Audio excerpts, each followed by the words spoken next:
I'm Anna. I'm Ben. We're AutoSave. Welcome to our channel. Today we're watching Neon Genesis Evangelion, episode 4. I should have said we had the privilege to watch Neon Genesis Evangelion, episode 4. Shinji's mental state. I am interested in it. After episode 1, I think when Misato said, "You mustn't run," that hasn't left our mind as a parent in episode 3. Mhm. And I'm wondering how Shinji is feeling after last episode. Did he get the phone call or not? Right. Did we get the phone call?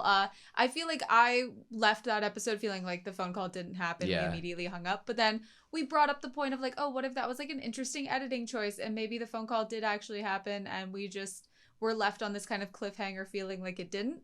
I don't know. But to go back to the line of "you mustn't run," to further bring up that line, the rest of the line is not from your father and most of all not from yourself. Mm-hmm. And I think that we can also call upon something else that happens where like earlier on in the episode where Shinji's like, why am I even here? Why am I even doing this when my dad's not even here? He's not even watching me do this. Like, who am I doing this for? What am I actually doing here? And I feel like when he's in this emotional state that we are basically bringing up here of repeating over and over again to himself about not running away, it makes me question this line that Misato's saying to him, not from your father, most of all not from yourself. Who is he really yelling at or screaming at, if you will, in this moment? And how does he actually feel here? That's a great question. Also, second impact. Tell me more. Ready? Yeah. Sweet.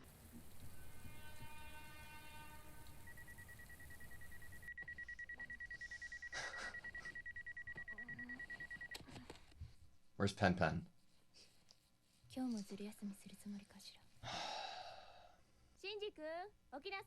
In perspective to the beginning of this episode, I wonder how long it's been. 5 days now. Where is he? How long has he been gone? Rain. He ran away. Dude, he ran away. They figured out where he was staying. Aww.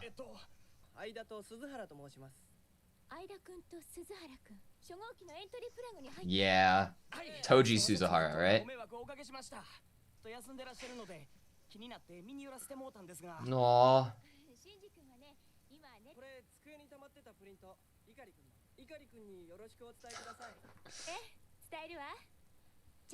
I bet Misato's happy to see two people care about him.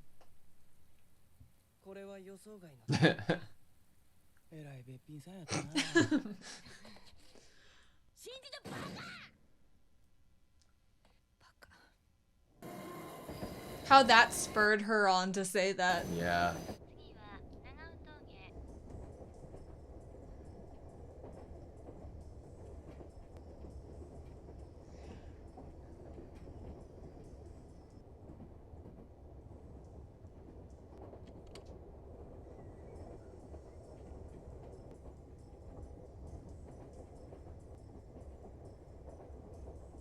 I don't even know if he's thinking, you know? It's just... Like he doesn't have a destination even, maybe in mind.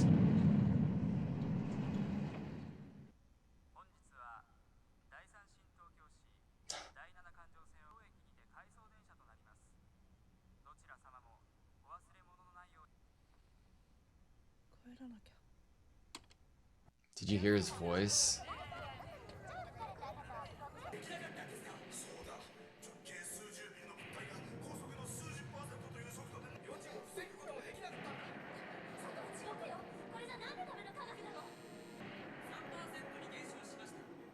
Wow.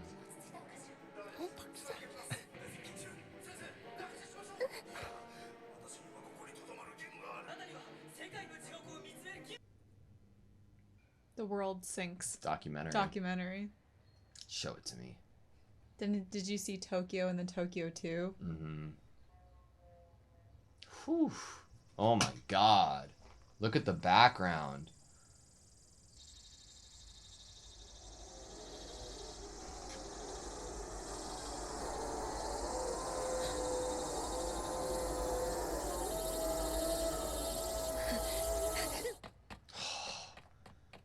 The audio mixing was so good. This is beautiful. It's gorgeous. More cicadas.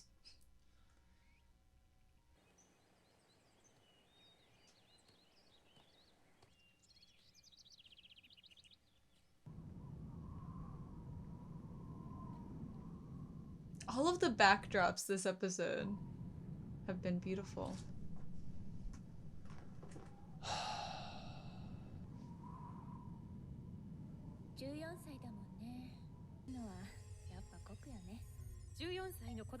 You have no choice to entrust the piloting of the Evis to 14-year-olds. Why? どうして私の命令を無視したの？ごめんなさい。責任者は私でしょ。はい。従う義務があるの。わかるわね。はい。あんた本当に分かってんでしょうね。はい。何でも適当にはいはい言ってりゃいいってもんじゃないわよ。分かってますよ、ちゃんと。ないですか。買ったんだから。人に合わせていれば楽でしょうけどね。に乗ってたら死ぬわよ。Oh. いいですよ。Oh my god. と言いたいとこだけど、褒められると思ったら大間違いよ。褒められるも何も僕しか乗れないんでしょ。乗りますよ。なるほどね。エヴァに乗ることが苦痛でしかないのなら、もう乗らない方がいいわ。パイロットは必要よ。Like, with that attitude, it's almost sure he would get killed. A one-man play put on by Ida. He better be recording.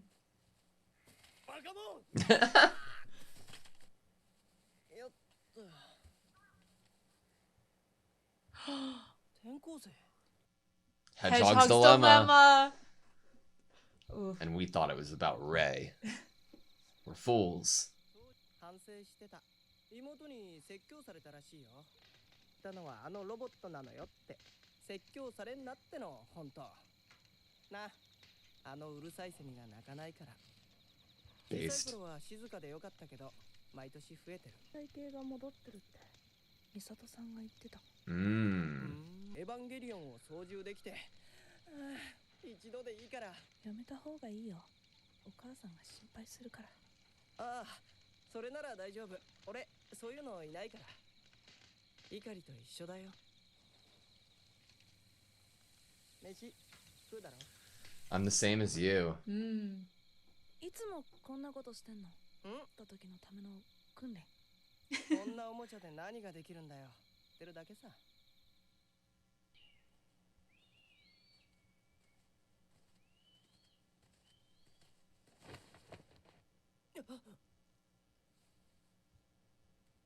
碇真司君だね。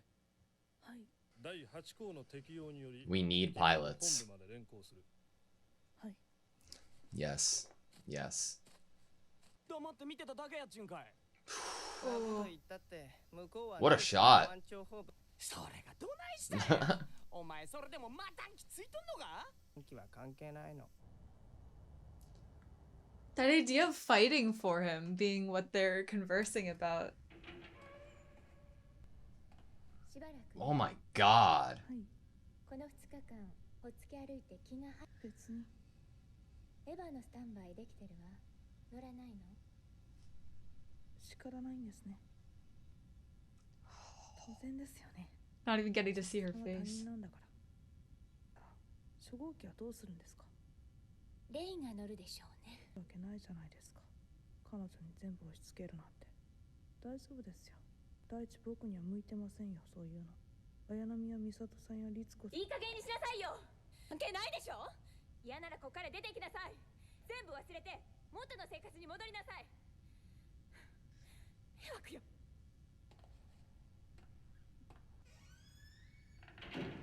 明日第三新東京を離れます。では初号機のデータはレイにマルドゥク機関の報告によるとスチルドレンはまだ見つかっていない。パイロットの補充は効かないということです。They're like specific children.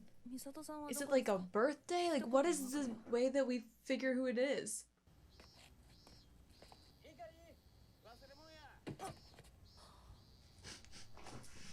Aww. ちょっといいですか？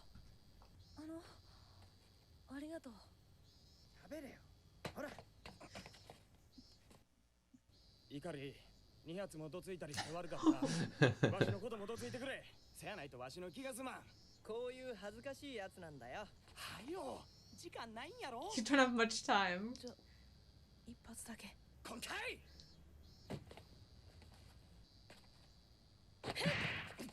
いたたたたいずれわしらもこの町から出ていかんならんようなるやろエヴァの中で苦しんでる怒りの姿見てるからな怒りのことごちゃごちゃ追ってみわしがパチキ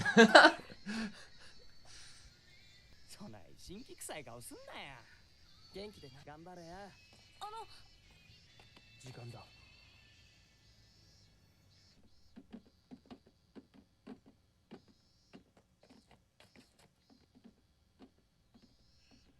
殴られなきゃならないのは僕だ臆病で強くてこれ以上手を焼かせるな身を寄せるほど相手を傷つけるいうことかああいう言い方自分の気持ちを伝えられないんだわ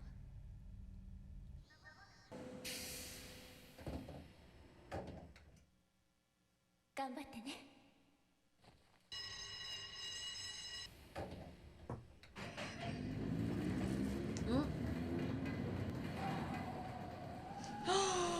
No way!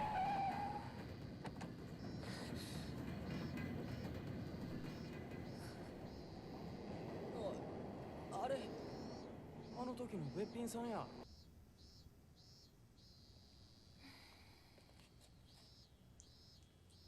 What a great reveal. What a shot. Man.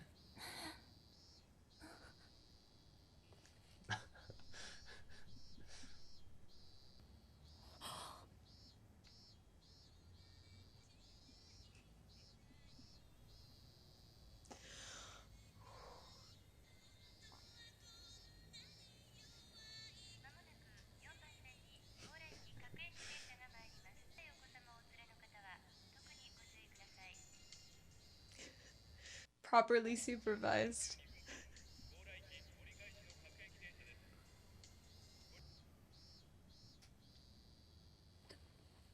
ただいまおかえりなさい Oh my god. What the fuck? Okay, that was Neon Genesis Evangelion. It's so interesting with a series or a show with such a massive scale of world and story and years, giant Evas, right? We get to be inside of a character's head, or not, maybe that's not a way to put it. We get to sit next to a character while they're going through it. Okay, I think that is a really good rephrasing, and I would say maybe, yeah, more true to the intention of your thought. It's almost like we are one of those people that was on the train with him. Yeah, and it's, man, I love how I don't understand Shinji, and I'd love to try to process or understand who he is and what he is, because we get two different sides of Shinji this episode. That is who he is and what he's dealing with, or maybe how Misato is reading who he is and how he's dealing with it. The idea of like, who is he? Like we're attaching ideas to him. We're talking about things from an observer's kind of point of view of, oh, he doesn't have the right attitude, or maybe more importantly for this episode is that he'll do what he's told, you know, something from the last couple episodes. So when Misato gets frustrated with Shinji, I believe that it comes from a place where Misato is reading Shinji's yes, of course, yes, as being, it almost like, it seems like it's being taken as Shinji is almost looking for sympathy or looking for pity, and then comes to the realization by the end of the episode that that's not how Shinji works, because I believe that Shinji doesn't understand what human what you need to do to have a connection with somebody. Right. I want to tie it back to a few very tangible things. Him looking at the couple in the movie theater. Mm-hmm. Him and That's a good example. focusing in on that. Him having to almost drown out the surrounding sounds with his music that he's playing throughout the day. I feel like Shinji doesn't even know what running away is other than what he did. He didn't go far. He ended up being on a train that seemed like it just did a complete circle. Mm-hmm. And probably isn't a depth of thinking about how the people you leave behind would feel, because it doesn't really seem like he's had many people before in his lives who would have cared and chased after him if he ran away or just did a loop around the city. It's just so raw and so honest with how Shinji actually is that by the time in the episode that we get his interaction with Ida, right? Mm-hmm.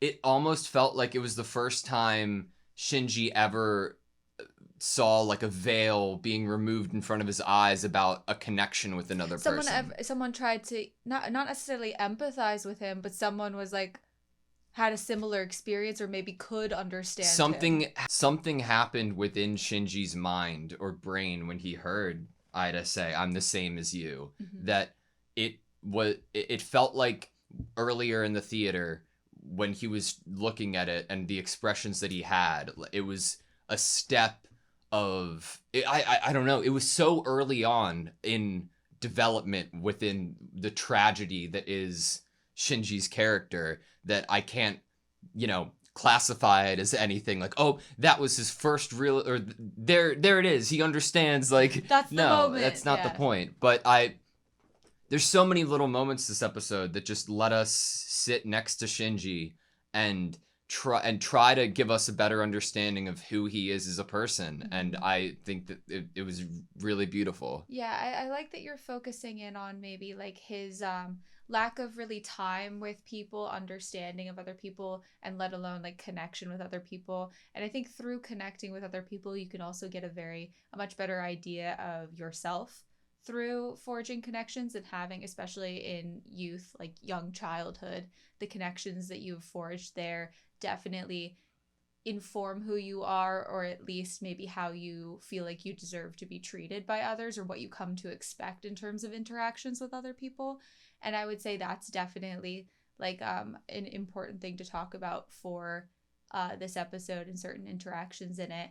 And I was really definitely happy that there wasn't like I feel like sometimes when someone's like, I'm the same as you, and it's coming and being said to a character that is going through really awful stuff or is having to actually put themselves on the line, literally physically on the line, it would be met with some sort of blockage or wall. Like, I can't see past what you said because I'm immediately putting defenses up to the idea that anyone could understand the experiences that I'm going through because you're not fighting in that Eva, you know what I mean? So like some characters would definitely react in a way that would have been like that. But I feel like he was incredibly, if anything, it could have also been somewhat of a relief to him that someone was wanting to try to think about how and understand how he might feel. I think Shinji wouldn't have believed, but only have wanted anybody in the world to be like him, as opposed to the character that you're suggesting other characters would have reacted, And it's his disbelief that it's so raw. Like at the end of the day, that's what I have to fall back on. There was a pureness to it. I think raw, pure. Everything that he's saying yes to, I truly believe he's doing what he's doing in hopes that somebody will love him or show him the human connection that I think that he wants and strives for and always wishes that he had. Mm-hmm. I would say that there's also, I feel like, an element on Misato in terms of like the idea that this is the wrong attitude to be a pilot or just to be in this circumstance. It's the wrong attitude,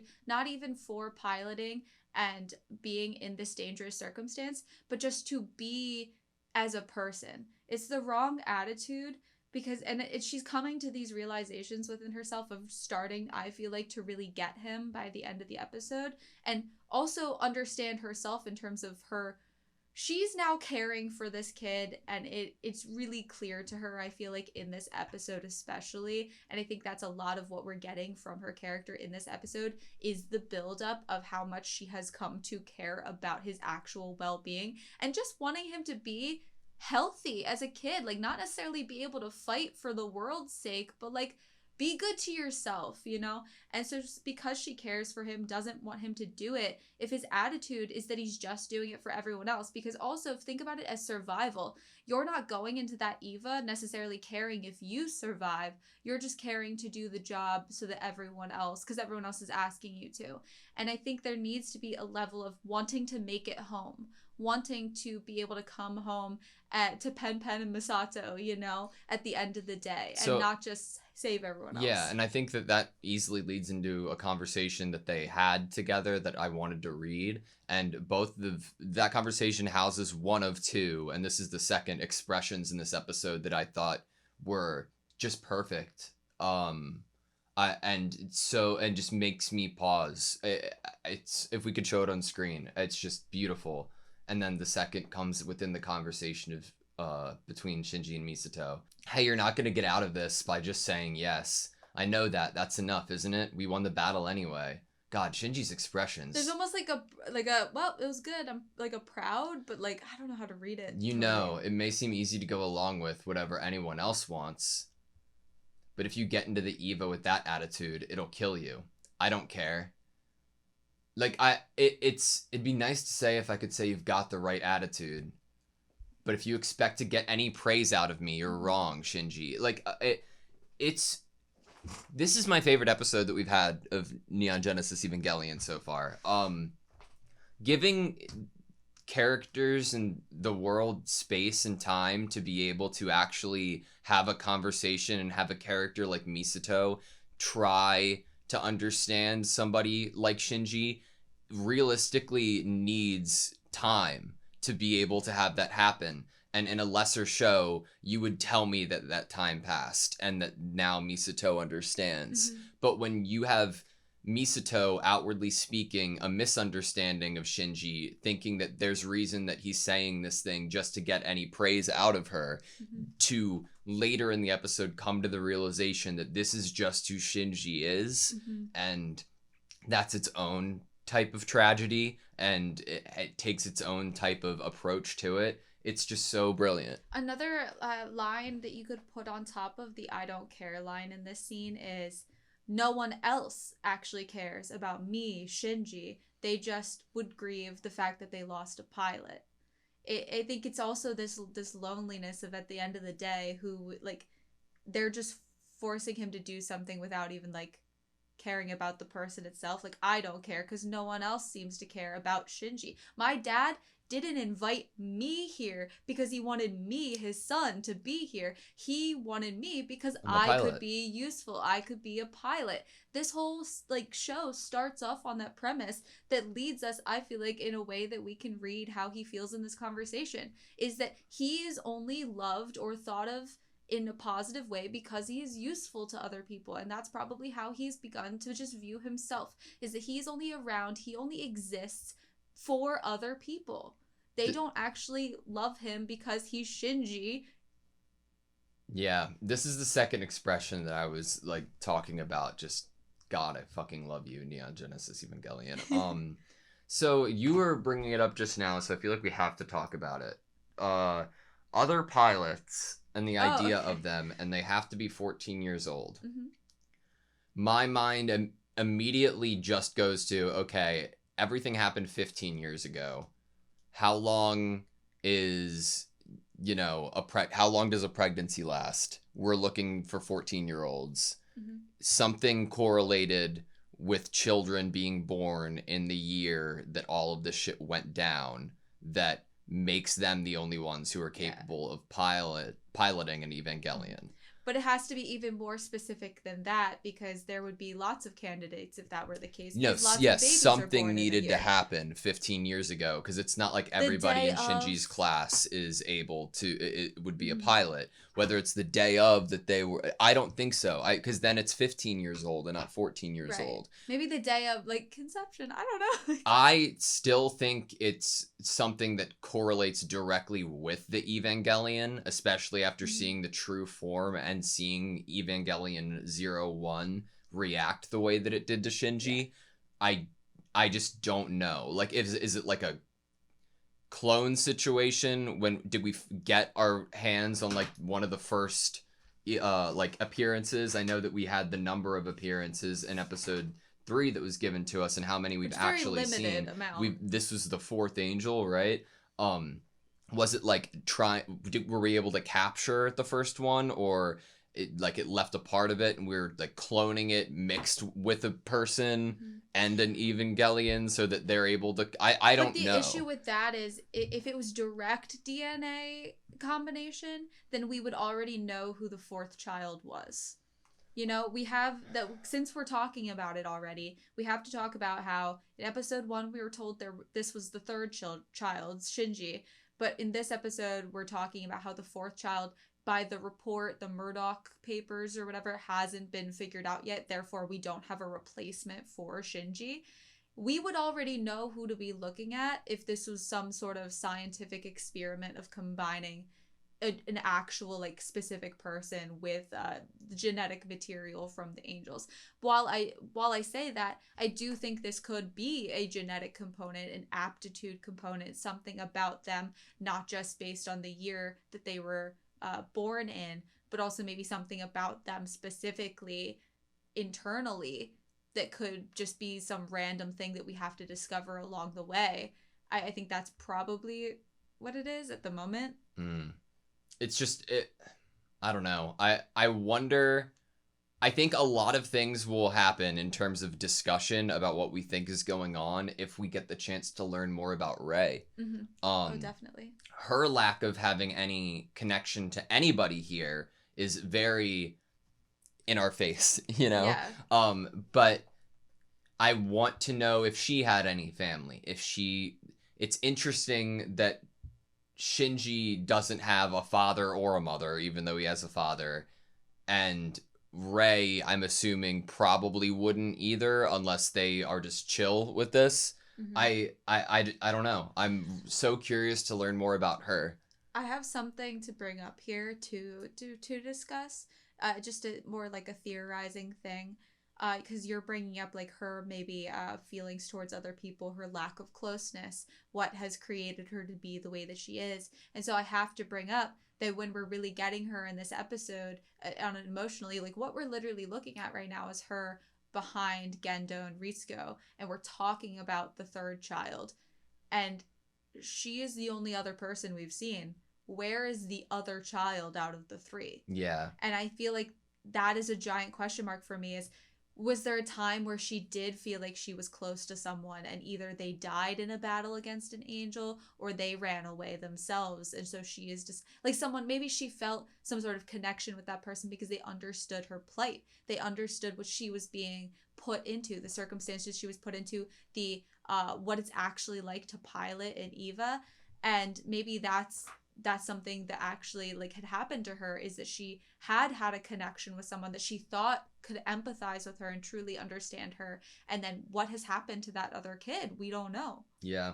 And maybe we do know and I just haven't picked up on what it is. About, let's say like 17 minutes into the episode is when we get one of the best moments I feel like I've ever seen from a supporting character or supporting characters in anime or TV. I have so much love and care for Ida and Toji. I think we got Suzuhara Toji is his name. Yeah. What a duo, man. Like obviously they're calling each other out on shit when we get introduced to them, and I love when Ida is like, yeah, maybe you wouldn't be beating yourself up to it if you'd apologized already. And like I love those interactions, but those I kind of expect. But to go a step further, one, to have the conversation that we did with Ida in its own right, which I think is still worth talking about more. But to have a character have the understanding of, yeah, well, my sister hit me. That was stupid. I shouldn't have been hurting you because she thinks and knows that you were the one who protected us, and I understand that I could be upset with you for leaving because we're gonna have to move soon because of it, but I'm not gonna be upset with you for leaving because we saw how you suffered in there. What They a actually- beautiful moment. And I feel like that's so real too, because I could totally see like the idea of like what their perspectives would be about him if they hadn't snuck out and they hadn't been invited into the Eva for their protection. If they hadn't seen what they had seen, they probably would be shit talking him. I could see the same characters, not the same characters, but characters that witnessed him go through the same thing never have the lines of dialogue Right. that Toji. I think that what Toji could have done and being pissed and like, you have to stay here to save us. I wouldn't even blame a character for feeling, because like, of course, look at the situation that you're in, but I just was so astonished and aghast at how wonderful these characters are. Right, like it would be such a domino effect of like putting and inconveniencing and possibly risking the lives of a lot of different people for Shinji to leave here, which is so much pressure, but we don't even have to address how much pressure that is, because I feel like it's just so understood that is an absurd amount of pressure to put on someone. Not okay. But it's true that there would be this big domino effect, and it would be somewhat justifiable for someone to be upset at him, to call him a coward, as he calls himself, for leaving because of how the circumstances actually are and what it would mean if he didn't do it. But these people, not only because they were able to see what they see, like you said, people could have seen what they saw and still not had this response. It's a step further. It's not only I saw what I saw and I understand what I saw, but it's also but I'm choosing to also care about Shinji as a person. Yeah. That's what they're choosing here. And it's interesting because like Misato was attempting to understand Shinji this entire episode, and it was beautiful, and I love Misato as a character. But what really broke through Shinji was that conversation that he had when he the conglomerate of earlier in the episode that were the same, and then we saw how you suffered. That's the thing that led Shinji to break down and try to fight back and say, I'm the one who deserves to be hit. I'm a scoundrel, a coward, spineless and weak. That was the thing that caused that. And you just see their expressions. I'm adoring the humanity that this series is giving us and the introspection with the characters that we have. It means everything to me. Because like what this scene is, this moment is them recognizing that it doesn't matter to Shinji if other people are okay with the decision. At the end of the day, Shinji has to be okay with the decision he makes. He's the one that has to sleep with the fact, or lack thereof, because he seems to also maybe have trouble sleeping. But he's the one that has to live with himself and love himself at the end of the day with this. And by this last declaration, the friends are standing there being like, we're okay with it. This is what you want. We're supporting you. And then they're hearing, as he's being like dragged away, basically, that it's almost kind of not actually what he wants. And that he recognizes that it's cowardly and almost like it's like a plea, like, I wish I wasn't this weak. Mm-hmm. Do you think that there's anything to the showing that Shinji went to of the movie? It seemed to be about the second impact in the documentary, right? It did seem a bit... Do you think there was any choice from Shinji in picking the movie that he did, or do you think it was the movie that was playing? Oh, that's a really good question. I think that it's meant for us to question. I think that it's meant for us to wonder whether subconsciously... we know that he's like... By his declarations of feeling like he recognizes himself as weak and a coward by the fact that he's running away, we know that he's been thinking about it all day. We know that he knows the pressure well, and we know that there is this issue with him doing things for the sake of other people, but now he's not doing the thing that was for the sake of other people, but he wants to do it, but he should be trying to do it the healthy way. He's just having a lot of complicated thoughts here about what is the right move for him and what should he actually do? What does he actually want to do? What would he be able to be happy with? And I think whether subconsciously or on purpose, it totally could be that he chose to see a movie that was about something that happened to humanity, Mm. about because if anything, like a wartime, like you're going and you're putting yourself in the, like, almost like, well, that's what we get from Ida, is like you're preparing for guerrilla warfare. It's him watching that movie of like a big thing that was impacting the world, that he is now somewhat, also doing something, fighting for the impact of the entire world. And then we get the idea of just war in general with Ida camping, and his like camo and his gear and just like playing with the toy guns. Yeah. It's definitely, I think, could be read as on purpose, whether subconsciously or not, that he's seeing that movie. I love the character of Ida. I there's so much that goes into his reasoning for doing this, whether it's not being like, oh, I'm gonna prepare, and just being one. Yeah, he likes it at night out here because the cicadas aren't there. Fucking felt, bro. But also just this is what he's doing for enjoyment as well. Like he's doing the back and forth. He's playing two characters. I love how much depth there is to him. You know what I think this scene goes along with in this episode is we bring up the idea. The scene of them at night. Yeah, camping? the scene of them, because sorry, that's what we were talking about. So that's why I was tagging onto it. Is that we talk about how certain animals or bugs have started to return. The ecosystem is returning to its prior state. And what we're getting here is a 14-year-old playing in the woods. Mm-hmm. Just having fun, role-playing, basically, playing two different characters. The idea of how long it's been since the first angel had appeared. It's been 15 years, and this kid is still trying to hold on to his youth. He's probably been moved so many different places. He's now here where angels are now attacking. He could have to leave home any minute, I love his reaction to getting asked, like, oh, like Shinji's like, yeah, is this training for guerrilla warfare? And he was like, how could I fight with toys like this? It's just for fun. He's so real. Yeah, I love him so much. And I think that my last thought on it would be, when we had brought up, obviously we talked about them a lot as a duo, but I think we're also getting a lot of Toji and Ida individually as how they could be good friends to Shinji going forward. Yeah. I'm very happy that they had the capabilities of visiting him. We were wondering that earlier, but glad they figured out where he was staying. And now they're going to be visiting all the time because they realized he lives with a babe.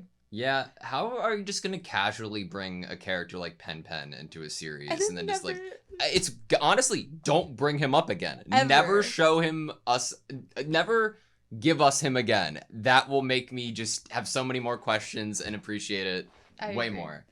Just compliments to this episode in general visually. There were so many moments, like watercolor, all of the backdrops, all of the scenes, everything. The one where it was all just like the magenta sky with the leaves all in a darker magenta, and then the buildings, everything was gorgeous. You're pulling some of them up right now, so hopefully we'll put them on the screen. But everything, especially in that magenta scene, Watch I was for like, the headphones. Sorry. Yeah. Everything in that magenta scene, I was absolutely in love with. Yeah, me too. I think that what really sells it, there's a few, like you had said, but like just to bring one into the equation, right? What's on the screen now? You have the highest of highlights and the lowest of shadow within this one shot.